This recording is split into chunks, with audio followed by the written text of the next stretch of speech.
Los cubrebocas deben quedarse.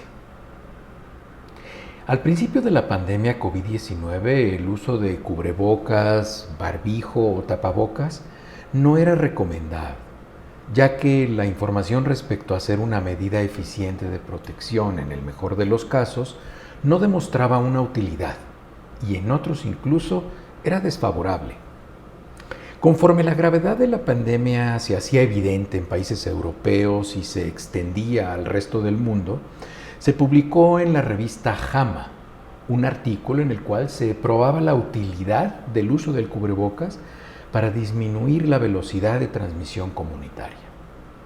Fue una de las medidas iniciales que demostraron ser útiles para controlar la desconocida velocidad de expansión de la pandemia COVID-19.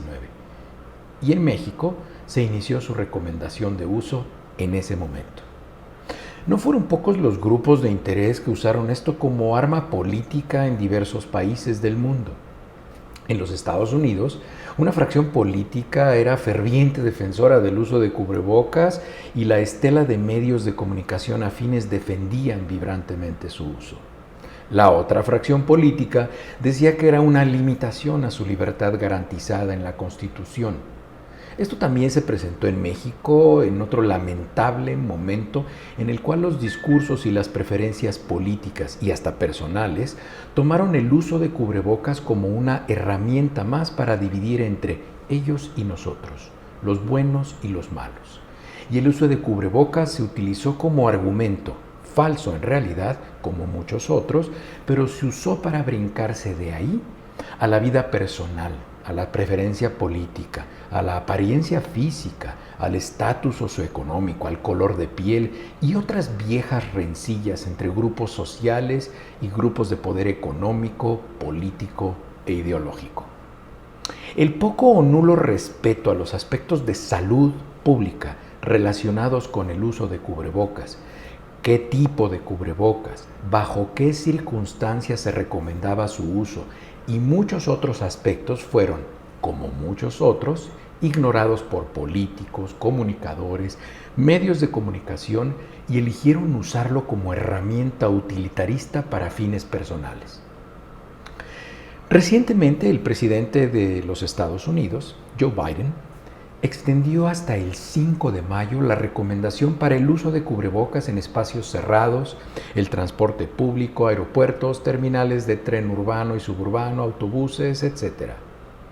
En febrero, el Centro para el Control de las Enfermedades y Prevención, el CDC, había señalado que la mayoría de los espacios cerrados, el uso de cubrebocas ya no era necesario ni recomendado. Las escuelas, gimnasios, restaurantes y centros de diversión como cines y teatros ya no tendrían como requisito el uso de cubrebocas. No transcurrió una semana de la declaración del presidente Biden cuando una juez del estado de Florida anuló el mandato.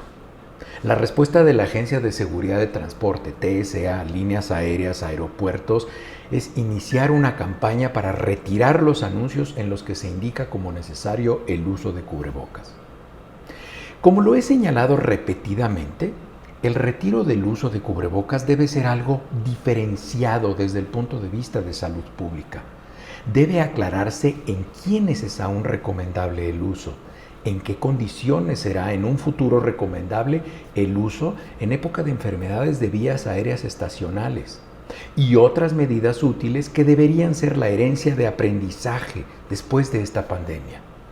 Debe aprovecharse este momento para hacer una campaña educativa que transmita esta información fundamental en la promoción de la salud.